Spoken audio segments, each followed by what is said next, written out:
Terrific. Um, Paul, you are up. Hi, everybody. Paul Chapman. I'm out in Berkeley, California, Yale 70, a longtime educator. I was a history teacher and school principal, and since my retirement, I've been working in the whole realm of green schools. And this week, we're wrapping up our Green Ribbon Schools program in California. And I'm looking forward to the talk. Nice to meet you, Mark. Nice to meet you too. Anne. Hello, so I'm Ann Peters, School of the Environment class of 76, former board member of Yale Blue Green and based in New Haven, retired environmental attorney, and getting excited about getting engaged in sort of local environmental projects. That's great. And Margot. Hi, thanks, Chip. Mark, welcome. Thank you for being here. I'm Margot McMahon. I graduated in '84 with the MFA from the Art and Architecture School. I live just outside of Chicago, and I'm an environmental artist and author. I think that's enough for now. That's great. I'm a YBG board member Yeah. in charge of programming with Hudita. Jacqueline is on. She says she's just about to get into a car and drive. So she says she's going to remain quiet and off video, but welcome. Be safe. Yeah, be safe. That's right. And Hudita, you're up. I want please introduce yourself, and if you'd be so kind as to introduce Mark, that'd be great. Yes. So I'm Hudita Mustafa. I'm Yale College 1985. I live in Cambridge, Massachusetts. And I've actually had long-term, both personal, intellectual, and professional also interests in something similar to food systems, which is fashion systems.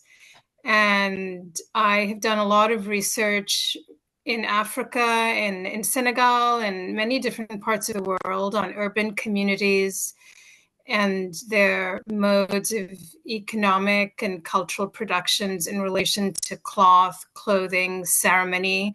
So a lot of that also touched on family and household dynamics in relation to community space, urban trade, and so on, as well as ceremony, where, as we were saying, food and in particular feasting and dressing and gifting and celebration, music, all of that really comes together. So in addition to my personal interest in food from all over the world, I'm also invested in the kind of intellectual issues around economics, community, ethics, and trans-regional circulations that you all work on in that program. And teaching, of course, teaching. So let me just introduce Mark. Mark Bumford is the director of the Yale Sustainable Food Program, which was founded in 2003. The program promotes creative and critical work on food and agricultural systems, topics that are entangled with pressing problems of global significance. This includes teaching. The program includes teaching, fellowships, lecture series, and very specially, in my opinion, a teaching farm, which teaches students to embody what they study, among many other skills and forms of knowledge. The program has global and local networks, and about which we hopefully will more. Mark's current research, in cooperation with the University of Oxford's School of Geography and Environment, explores controlled environmental agriculture, more than human ecologies, and enclosure in practice and theory. So very topics both canonical and historical and very contemporary, urgent, and policy orientated, as well as imaginative. Mark was raised by his settler family on and off grid, a very intriguing formulation there, in northern British Columbia on Treaty 8 territory. Now, I had to look up Treaty 8 because I don't know much about Canadian history, This was an 1889 treaty covering a huge area and 39 First Nations, as well as settlers. He has farmed on the unceded ancestral territory of the Musqueam Musqueam. people. And how is it? How's it pronounced? Oh, Musqueam. Musqueam. Musqueam Musqueam. Hmm. people. So this was the people in your hometown, and currently lives and farms on traditional Quinnipiac lands. The Quinnipiac were the people in the area of New Haven, the First Nations. Mark brings eclectic interests to the study and teaching of climate change and agriculture, including physics, philosophy, art, agroecology, commercial farming, activism, technology, and geography. Today, he will speak to us about ethics, food literacy, and the urgent crises and decisions that we face today, related especially to food systems. So welcome, Mark. We look forward to this. Thank you very much, Huda. I appreciate it. I understand that I can share some slides. Yep. And I'm wondering, what was this, if I set this as my background, can you see that? Can you see a picture of the Yes. Lazarus Pavilion on the Yale farm behind me? Yep. Okay. So these will advance. They're supposed to happen automatically, but these are not timed to a talk. This is just to give you a sense of the sorts of images that we might see at the Yale farm. And I will be looking as we speak mostly at my speaking notes. So if I'm not catching things immediately, please text me something and it will probably pop up and let me know that I've gone off track or something like that. So I'll set the timer now and basically say thank you so much for this invitation, taking the time for this whole conversation. I haven't worked with Yale Blue Green as much as I might like, but it's clear just from those introductions that you're all alumni who care so deeply about the same things that I care about, and that this is really a place for leadership, for collaboration. And I like the lifelong learning which is happening and the bridging, which is clear to Yale's own sustainability efforts. And it's very much like that extended ecosystem that the Yale Sustainable Food Program really depends on. So for us, our friends they're scattered all over the world doing wildly different things, but they share this common sense about how we produce and consume and share food. It matters for the planet and for people. So this afternoon, kind of as these photos cycle through, I wanted to do three things. One was just to tell a quick origin story about how I came to think differently about food literacy. The other was to share why the phrase food literacy quickly felt inadequate on its own and how it led to my idea of cultivating radical humility. And then thirdly, I just wanted to connect that back to the alumni community and what it might mean for Yale Blue Green or the Sustainable Food Program in the next few years. So the first one that I wanted to talk about is actually food literacy. When I arrived at Yale, it was the Yale Sustainable Food Project, and it was not an academic program at that point. It was actually a reform in Yale's dining halls. And students had bravely asked the question, why does institutional food need to taste like institutional food? And in that, they found that there was a tremendous response to their efforts to try and bring the food in the dining halls towards something that was more aligned with the seasons, with the local geography and the climate, and was grown organically as well. When they launched this reform initiative in the Berkeley College dining hall, they had to post extra security detail at the door because people were forging IDs to get in. It was just so tremendously popular. And it proved to Yale as a concept or in principle that they could rise to a higher standard. And indeed, that's what happened when Yale went to a self-operated model brought in a new executive director for dining services, which emerged as Yale Hospitality some years later. And if you do visit Yale today, you'll notice that the quality of the food in the dining halls is radically different than what you might remember if you, especially if you were there in the 70s or the 80s. But I guess because there had been that success, because there had been this, I guess, institutional embrace of what the YSFP was doing, and they brought in new leadership, and they sort of said, okay, this innovative thing, we're going to take it campus wide. When I arrived, that success had also sort of led to a little bit of an identity crisis. What do we do next? We had this success, and where is the place where we can have the greatest impact? And it kind of, was immediately apparent to me that the thing that Yale does that you don't find in other institutions is it changes the way that people think, and it changes the whole space of what people consider to be the possibilities of the world that they're going to be a part of. And I realized that we had to figure out a way to rethink the classroom. And I started with this phrase, food literate leadership. This was because we were not an agricultural school. We were not a big land grant, and we didn't have a storied history of these tremendous agricultural scientists who we could kind of lean upon. And so I was thinking, well, what is it that Yale does really well? And especially in the college, that was the kind of leaders that graduate from there. Very, very transdisciplinary, creative, broadly educated in the liberal arts leadership. And so I was thinking, okay, we can't promise to teach everybody everything there is to need to know about agriculture. I would argue that you can't actually do that in the classroom anyways. And so let's talk about it in terms of that competency, that literacy. And that's where I chose food literate leadership as a kind of motto for what it is that we're doing.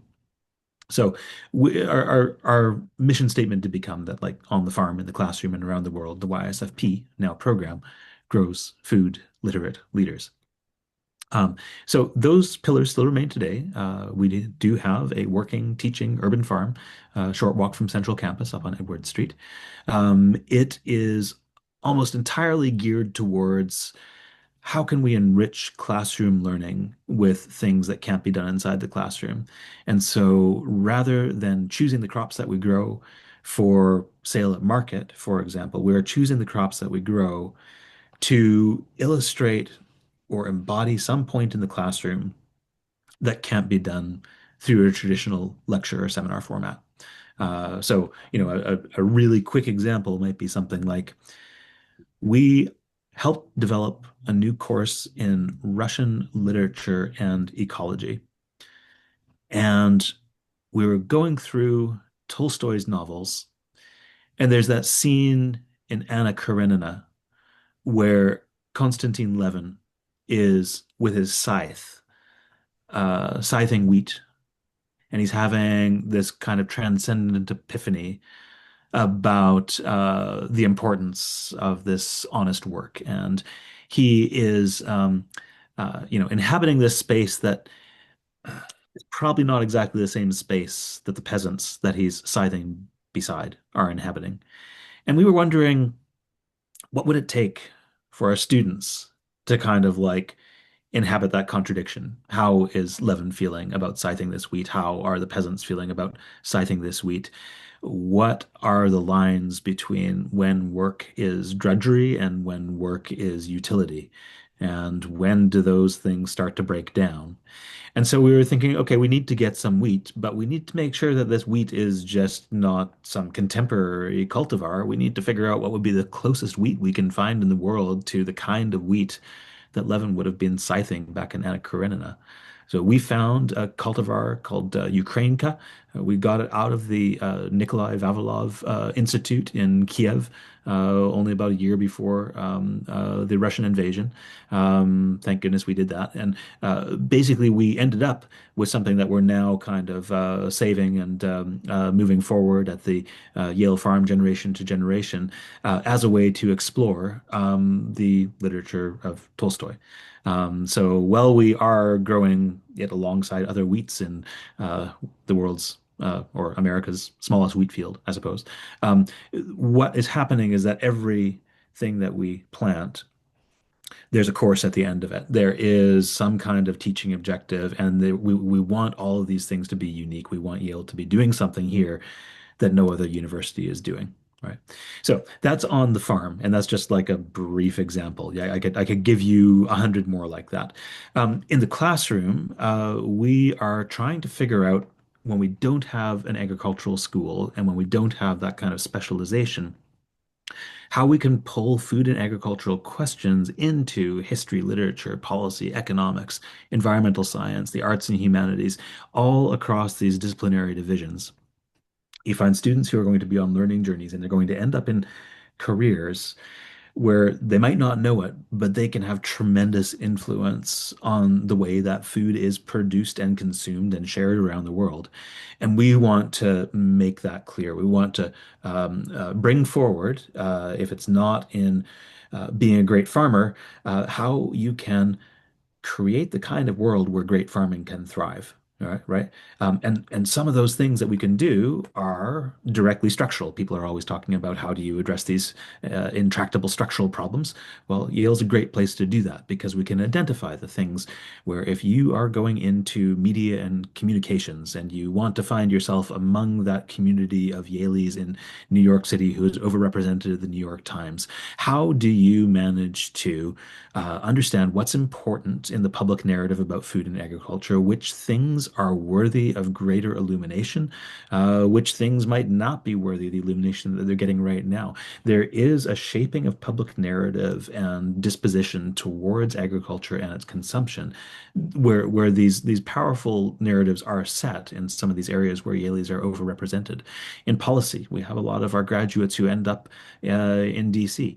In finance, the questions about where capital is going in agriculture right now and why perhaps is it sometimes going to things that do not have a bright future, whereas it's desperately needed in areas that do have a bright future.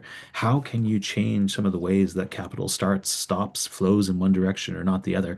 And then in civic leadership, most critically, at this particular point, we have a lot of our students who I think are really energized, especially by politics at the more local level, and realizing that they can have such an impact in those decisions, whether it's about local land use and preservation, whether it's about urban food policies, all of these things have resonant effects that extend far, far beyond just like the small kind of local area of politics. But this is an honorable mission for sure. But this basic idea about Yale graduates who may never be farmers. I mean, some will be great farmers, but we want them to shape the conditions where excellent sustainable farming can thrive. This is what the vision for food literate leadership was. But pretty quickly, though, literacy as an idea started to bother me a little bit because it was mostly understood when I described it as an act of consumption. The idea that we want people who are able to consume a text and somehow understand it, somehow reference it to a body of knowledge or something like that. It was the connotations were all reading and the connotations were not so much writing. And so this idea of authorship is what we wanted to embed more strongly into our concept of literacy, rather than just having someone who could be a capable reader and sort of like get an understanding of the situation. We wanted someone who could be the author of that situation in the future, someone who was able to be hopeful about the future because they were busy writing the future that they were hopeful about. And in doing this, we realized that there is also the risk that if you get people too excited about the impact they can make, especially if your home base is a place which is as magical as the Yale farm, you can quickly fall into some of these hubristic traps of believing that because you learned so much at Yale, then it might be possible to know everything, dreams of omniscience. Because you were able to make such an impact at Yale, that perhaps you can change your entire world, dreams of omnipotence. And we wanted to reflect back that no, you are not omniscient, you are not omnipotent, and yet there is an urgent responsibility to act in the world that you're inhabiting. And so this is where I was sort of thinking of like, what is the more kind of clandestine mission statement in the background that we can share with students, even if it still says cultivate food literate leadership on our website? And for that, I chose this phrase, cultivate radical humility. My interest here is because of the origins of these words, right? Cultivate comes from the Latin cultus. It has this kind of tricky dual meaning. On one sense, it has connotations of making a place sacred. A cultivated place is a place that previously may have been wild, may have been marginal, and through care, you have turned it into a sacred place. But it also, on its flip side, is the pretext for colonization. This idea that if you control a place, that you have entitlement to colonize it and choose its future, whether or not someone happens to have a future mind idea as to what that place is going to be. Anyways, and so it was good to inhabit that kind of tension between care and control that a word like cultivate offers. Radical, I'm not meaning extremism, I'm meaning roots. And again, the Latin root is literally root. Radicus is the root of plants. And when we are digging around through root networks, I encourage the students to notice how roots are never singular. There is never a singular cause lurking down below. Rather, there is an unseen tangle of multiple roots. And I encourage them to map that physicality onto their interpretation of histories and of power and of politics and all the things that get us to where we are today. And then humility, well, that's the coolest one of all because its Latin root is also the Latin root for human, right? And it is the Latin root for humus. Humus, as you gardeners and farmers might know, is that wonderful fraction of soil which is kind of neither living nor dead. It is very lively, but is it alive? It is that area which is sort of coming and going simultaneously. And it's appropriate that the root for the word human is also found there because pretty much everywhere you look when people are trying to find a larger common truth to the world, there's some acknowledgement that we are coming and going from the soil, whether it is ashes to ashes or whether it's dust to dust or whether it's dirt to dirt. We are beings of the soil and there we shall return. And so giving that understanding that we're operating in that interesting liminal space in the time that we've got in our life and that we are going to be going back to the soil from which more humanity will spring adds, I think, I guess, that important impermanence, that important ephemerality to the work that we're doing, which I think gives it the urgency, which is the push which is needed, the urgency to act even though you are not omniscient and you are not omnipotent, right? How do you act in that partiality? So, this is trying to, at its multiple roots, make it so that our students don't slip into this kind of singular moral imperative of go out and transform the global food system, but rather keep your understanding by looking closely, by looking carefully, by not making too many assumptions, by keeping your eyes open, keeping your ears open, listening to the people who know the places that they've inhabited for a long time, right? Make that the kind of building effort and the approach that you're taking to the urgent action which is needed. So I'm going to kind of like wrap up the formal remarks there. I'm going to apologize for the fact that I wasn't really advancing the slides. But as we turn to the discussion and as we turn to the question and answers, I'll remember to keep pushing the arrow key because for some reason the timings didn't work out.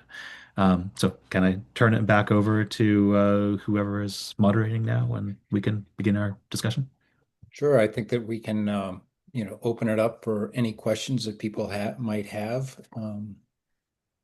about food or histories, Yale and Yeah, this is Barbara Tyron in Washington, D.C., and thank you for your presentation. I'm just wondering if you've heard of something called the FarmLink project, which was started by some college students during the pandemic when we were essentially losing our distribution channels in the U.S. and burying eggs and pouring out millions of gallons of milk because nobody could figure out how to get it to market. And so these students have now done an amazing job over the past several years of collecting food items around that would otherwise go to waste around the nation and delivering it to people in need. And it seems like there might be some great collaboration with what you're doing, and it's certainly the same age group as well. Any thoughts on that? It sounds like a wonderful initiative. I'm not familiar with that, but this I think is going to be a problem that is not going to go away. Some of the brittleness of food distribution networks that came to a head during the early stages of the COVID-19 pandemic. Those are not areas of brittleness that have been resolved, and it's an interesting kind of twist because in some cases, what is needed for a more robust and resilient distribution network is a little bit of redundancy, to be honest. And so it kind of requires a rethinking of what we mean by efficiency and what we mean by minimizing waste. Because in some cases, if you're taking like a faraway gaze and you're looking at this distribution system and saying, oh, but we're doing the same thing over here, and we're doing the same thing over here, and this seems like duplication that could be removed. In fact, that may be the safeguard against the kind of shocks that I think we'll be seeing more of, not less of. And so this idea of, sometimes it's phrased as like not scaling up, but scaling out. The idea of creating, a well-connected network where there's a lot more independence of these local nodes and accepting that duplication or apparent redundancy as actually being the more sustainable approach than sort of like really narrowly focusing in on the idea if we need to just make sure this is as efficient as possible and there's no duplication or something like that. I don't know if that. can you talk a little bit more about that redundancy in just maybe in New Haven as an example, or how that would work? Yeah, I think what I'm talking about is making sure that there is uh, more independence of all of these stages and nodes in a food web, I suppose. So instead of sort of having this hyper specialization in one facility. Like, say, for example, if US Foods and Cisco are operating oligopolistically and they're each controlling basically 50% of the market, and they are shifting everything into larger distribution warehouses, it would, on the surface, maybe look like that is the more efficient way to go, and the volumes are going up and the prices are going down. But if instead you are saying, no, we should have multiple distribution points and we should have those distribution points that might be taking things from smaller farms, which might not give you the same volume discounts, for example, but that there's this trade-off where if you are not trying to fully exploit economies of scale and rather are trying to accept that economies of resilience are probably not going to have your cheaper price options. They're going to be cheaper in the long term because you don't have to deal with these shocks where you would have disruptions, where you would just sort of have spikes that would be make things miserable for everyone. I don't know if that totally answers your question. It was a Yeah, little no, bit. that's great. Yeah. We have two hands up, Huda and Margot. Huda, you want to go first? Yeah, so you've answered some of my question. It was about, what are the real, I mean, obviously, there's so many issues and they're all interconnected. But if there were three, really urgent things, policy or yeah, policy orientated, or problematics in well, we're talking about the US now. the US domestic food system, distribution system. Um, what can you rank three issues? Um, I cannot, with apologies in advance. Um, No, no apology. I was just giving feedback to a student in my seminar today, who was talking about the biggest problems, and I have often said, and again I apologize for advance, that the single biggest problem in food and agriculture today is the belief that there is a single biggest problem, right? Um, Food and agriculture's problems are so contextually diverse. Everywhere you go, there might be this one thing that is of overriding concern, and it may be completely different, even if you're just going like the next valley over or something like that. So, for Mhm. those of you who are coming in from the West Coast, for example, there's going to be an attention to water there, which would make no sense to be panicking about in New England in the same way, not in general. So, it'd be very easy for me to go into the Central Valley and sort of say like number one, water, and number two, land values, and number three, labor. But that wouldn't be a sensible ranking if I went into Iowa or if I went into up the Connecticut River Valley. And so what I encourage is when you're doing these assessments, um, is to drop your idea about a solution first, and spend a long time specific to a context, trying to understand what is viewed as the problem by people who live there. So, a lot of my research is more ethnographic, in that I really like to go to places and understand how people are understanding problems there before jumping into the idea of saying this is the thing that we need to do. This is urgent thing number one, urgent thing number two, urgent thing number three. So give me your scope. If you let me know uh, who, where, and when. What community are we talking about? Where are they located, and what time period are we talking about? Then that's a really good start to be able to rank problems, right? If you're Mhm. coming from Washington, D.C., then you might sort of say that, well, actually, campaign finance is a bigger problem than any of these ecological material concerns, right? So yeah, it depends, and I'm sorry, the answer is always it depends. Margot. Yes, in your conversation about coming and going, there's been a lot of conversation about growing the food for human consumption that's as healthy as possible. Mm. And is there in some way that you're addressing food waste? Mm. Um, I'm sure with composting, you're using some of the outsides of the celery stalk or something, or but as far as food waste in the nation, where Mm. we throw away 40% of our food, whether it's from the refrigerator or from the harvesting.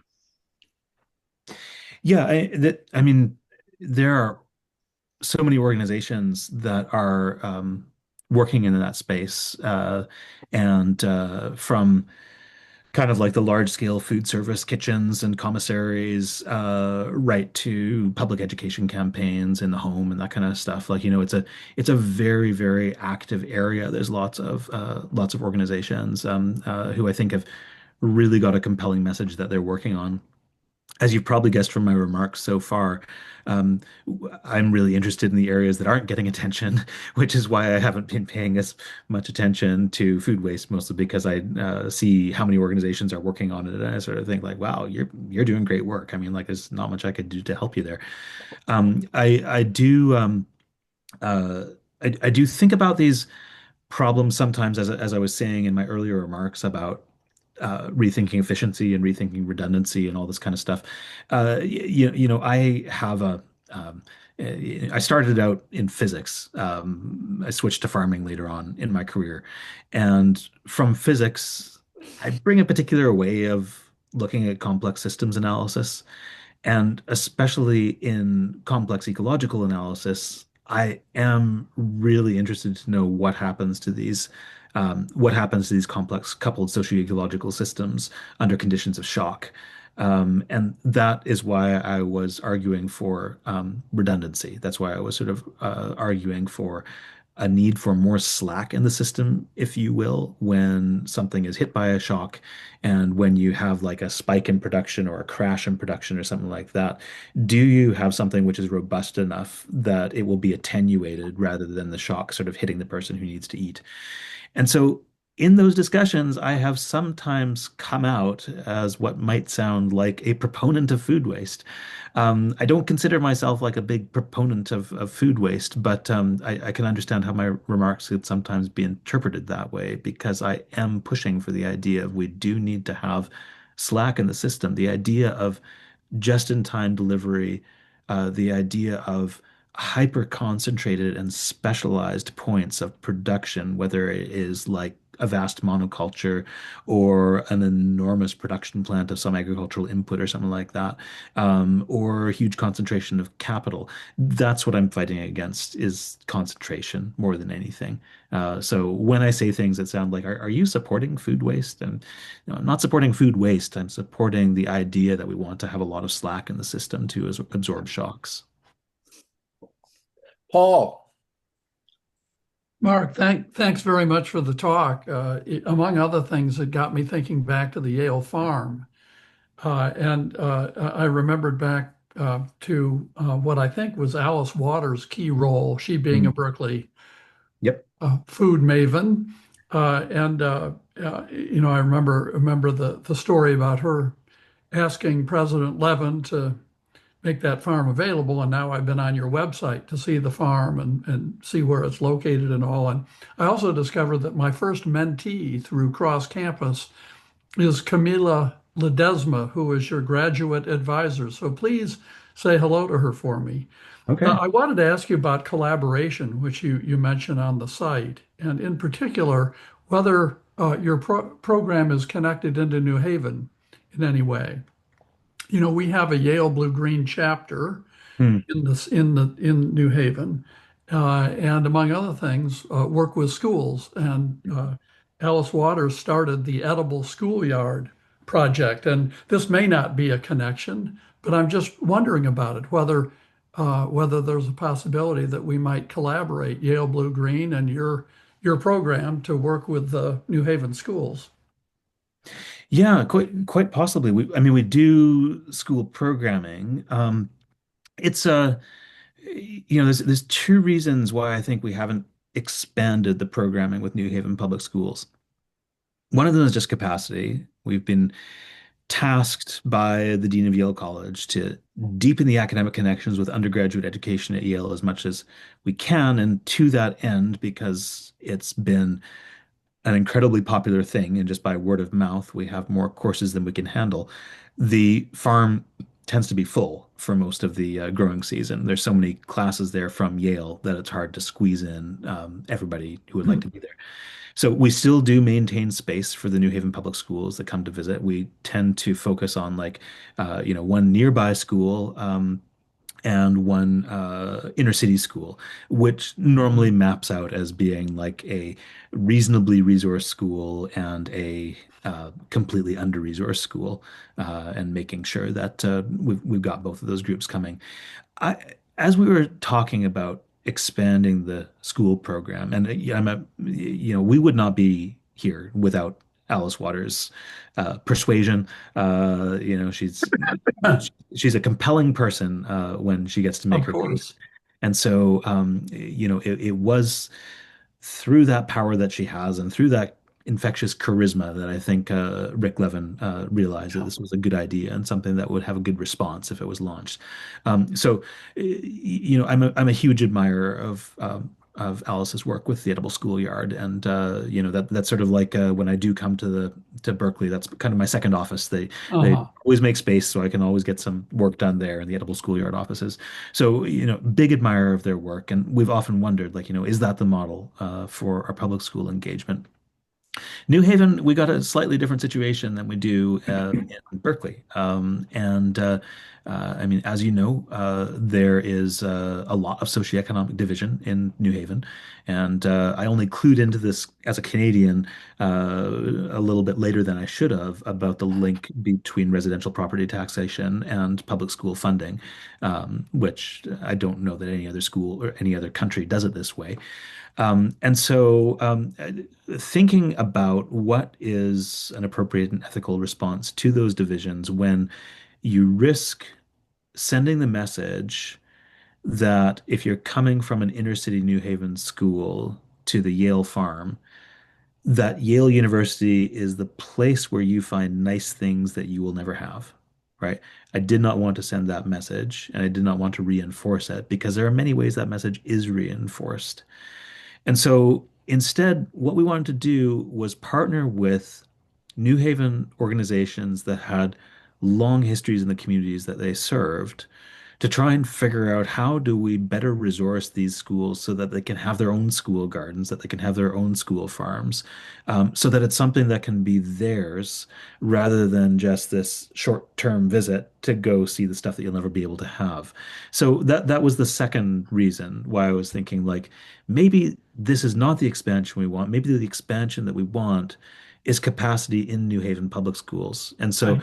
that has been our approach is trying to send our students into these nonprofits so that they can lend the things that they do so well. They're excellent writers. They can make a very persuasive argument. They're good at getting grants. They're good at stating a case and lending those skills so that the neighborhood-based nonprofits are able to build up the school's resources instead of just having the school visit Yale's resources, if that makes sense. It does. Thanks very much. I was actually thinking of the latter of Yeah, Yale yeah. being out in the New Haven schools as I was an undergraduate. That's how I became an educator Nice. through the outreach programs. And if you ever wanted to circle back on that, I'd offline be glad to just learn more about what does exist now and what the potential might be. It does occur to me that with the Yale Blue Green chapter in New Haven, there might be personnel who could collaborate with your Hmm. program to systematically bring school gardens out into the school community. Thanks very much. Thank you, Paul. If I can just jump in for a sec, I'll bring up and I'll get to Philip, who's had his hand up. But have you worked with Common Ground very much with regard to the New Haven schools? All the time. They're one of our chief points of contact, not only for school programming, but also for sort of more more under the radar food distribution. We worked with Common Ground in the establishment of their mobile market, Mhm. which has been a great way to actually get food into communities where there is nothing comparable, and a lot of the food that is not directly used for teaching or not used directly for our programming. It goes directly to the Common Ground mobile market. That for us is all donated. So it means that Common Ground in turn, because they sort of do like subsidized delivery, they are able to make some revenue for the nonprofits that have a lot of reliance on federal funding, any creative ways to get more funds there, even if it's the kind of in that roundabout in-kind way, is just so important. So, that's one way that that we help out there. And also my 7-year-old son was just at Common Ground today. He does their Nature Year program, I'm there regularly. Really good friends with them. They run a wonderful program. Can't speak highly enough of it. Well, just on a personal note, my ex-wife was the executive director there for many years. Oh, okay. All right. Melissa? I knew Melissa when she was in that role. Yeah. Yeah. She's running a nonprofit out in Seattle now, Farm to Table Oh, yeah. nonprofit. Yeah. Okay. I see the last name. Yeah. Phil, you're up. You're on mute there. Thanks. I just want to thank Mark for the presentation. I'm just really impressed that a component of of education in this area is students getting out on a farm. It's a ton of work, but it's so interesting, and I feel very grateful that, it doesn't have to be highly industrialized process, individuals get to get their hands dirty, weeding, planting, watering, harvesting, just really fantastic. If I could just share two observations. So one is visiting a classmate actually with a second home up in the Catskills. Um, uh, I know of one family that actually, after multiple generations, is basically folding up shop Mm. because they can't get workers. When at the particular moment of in this particular situation, it was calving, but I would imagine harvesting also. So that's one observation. And the second thing actually is New Haven's on the water, and the seas as a source of food, big deal and stuff. Is I'm wondering if you have any anything to share about that. Yeah, we do a lot of food system analysis for both inland and coastal communities. And in the coastal communities, I sometimes find that there's a bit of a land fetish that needs to be redirected towards just how much life is coming in from the ocean and coming in from the waterways. And, one of the first people that I met when I took the job was Brent Smith at Greenwave. At that point, he was just the Thimble Island Oyster Company. And he's a fellow Canadian. And after Hurricane Irene, when his oyster floats were all destroyed, he transitioned to kelp and has made a name for himself in figuring out what kind of kelp, both culinary uses, industrial uses, feedstock uses, all this kind of thing, might have market potential, and has really transformed a lot of the coastal communities up and down New England in terms of their economic diversification.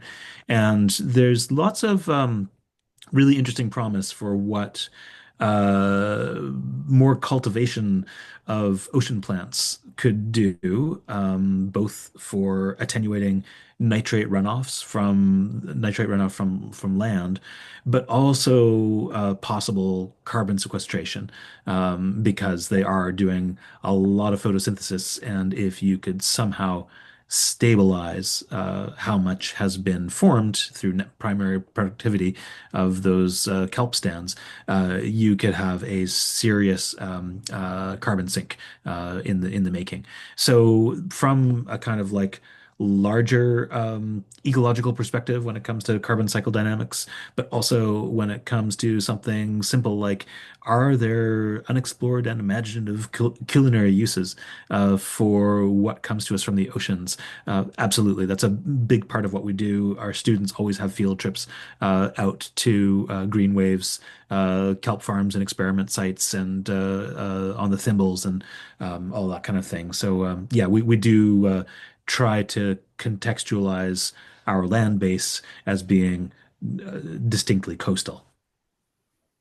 Uh, Hudita, is your Thanks for hand that. up? Is your hand up for another question or Yeah, I just, yeah, if I, yeah. if, But if somebody else I'll has a get it. question, I'll, yeah, let Phil follow up on that, and then yeah. Hudita, and then I've got one Thanks. quick question I'd like to ask after.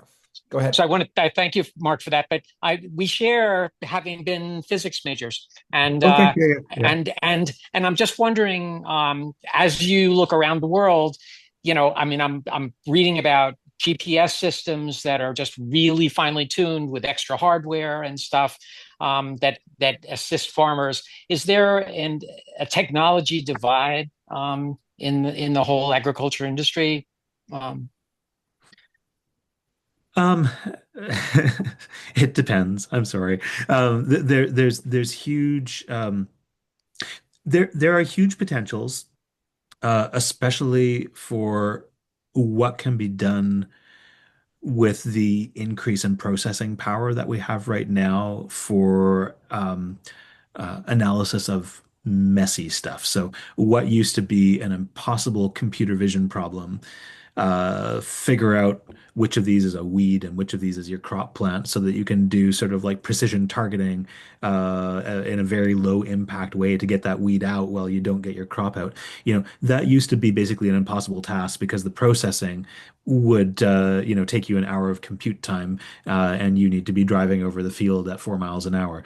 That is all possible now, to do those kinds of things. So this is good news if one of your subsidiary goals is diversification, because one of the things that has stopped us from taking a more diversified polycultural approach or even the mixing of annual and perennial crops is the fact that the automation, the capital automation, our combines, our harvesters, they are just so dumb. They demand uniformity in the way that our farms are put together. And if we could have smarter technology that could still do that automation while being a little bit more discerning, because it has the power to make those calls. The implications there are tremendous. Like the idea that we wouldn't have to do sort of like broad scale across the board tillage anymore because we would have the machine vision capability to do sort of like plant by plant management. This is just like incredible stuff. If you stopped tilling all of the cultivated fields on the planet for a year or two, you would have a potential carbon sink in there that exceeds all of the standing terrestrial biomass. You could pack away more carbon in our soils than you could in every standing forest on the planet.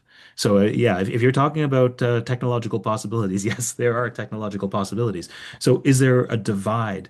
Um, yeah, yeah, of course, because like many of these are emerging technologies and there are some pretty significant blocks. I talked about capital flows. There are some pretty significant blocks, both in how people who advance capital are assessing risk and are assessing return for many of these things. And the opportunities that are there to basically make agricultural systems with potential legible as not particularly risky assets with a potentially very high long-term return. This is also an area where we need help from people who graduated from Yale because right now the messages aren't getting through as to like where is the good opportunity with a bright future and where is the thing which is actually just a fad and it's shiny. So yeah, boy, is there potential. We have less than a minute. Okay. I know Huda had a question, but Huda, can you keep this exceedingly Well, short? yeah, I'll just state my question, but maybe I'll follow up with Mark by email. So Okay. it's two interrelated questions about sort of broadly the field of education, the fields, education, communications, media, culture, the arts, and so on. We have a very strong language in urban societies worldwide, really, of needs and desires. That we should be consuming in certain ways in order to prove that we're middle class, that we're, in the know, that we're respectable, et cetera, et cetera. Rooted both in cultural heritages as well as in sort of modern consumer society, which doesn't seem to be going anywhere. And but do you think we could use a stronger language of rights, in particular um, around things that are really sort of urgent, like nutrition and food? Yeah, I mean, when you're talking about more than human rights, so as soon as you get into the realm of the more than human, and you're talking about, rights for a river or rights for a mountain or rights for an intangible agricultural heritage of some really cool polycultural system that an indigenous community developed over 15,000 years, something like that. You open up tremendous potential. And you also open up some very interesting agency problems when it comes to, I guess, a democratic goal, because when you are assigning rights to something that can't give admissible court evidence, you can't have micronutrient density or Mount Everest walk into a courtroom and give sworn testimony. They require an agent, they require a human agent. And so the question is that if we are assigning rights, does it effectively make the human agent the one who speaks of and for nature, the human who speaks of and for a more than human? Are they basically given a double vote? And do you end up with concentration of more rights than the agent would be granted under a truly democratic system? So there's some interesting kind of like conundrums in political philosophy when you begin to ask these incredibly important questions of more than human rights. However, I do think that these are the questions that we should be smart enough to figure out. And I do hope to see them more in proceedings and deliberations to come. I saw recently, I think it was at Northwestern University, that a researcher in this area had actually dedicated office space to their gut microbiome and given it like a little door tag and all this kind of stuff. So maybe we'll get there at Yale one day, but I'm not so sure. Well, Mark, Yeah, so I think it does. I'll just say I think it also opens up human we're rights. over time here. Who do you? So, I just want to thank Mark and everybody. This was fascinating. Udita, thank you for making the connection, and you and Margot for setting this all up. Really, really terrific. And it's just an unbelievably interesting topic that is multifaceted. And as you can tell, there are more questions that people want to ask. And maybe we'll just have to set something up in the future and have you back. That would be great. Otherwise, I want to thank you so much for your time and your participation and come back anyway. We've got a lot of great topics, a lot of great speakers. I don't know as good as you, but very, very good. Thank you very much. You're too kind. Thank you. Thank you. All right. Thank you, All right, Mark. everybody. Thank you. Bye-bye. Becky. Everybody. Bye now. Bye.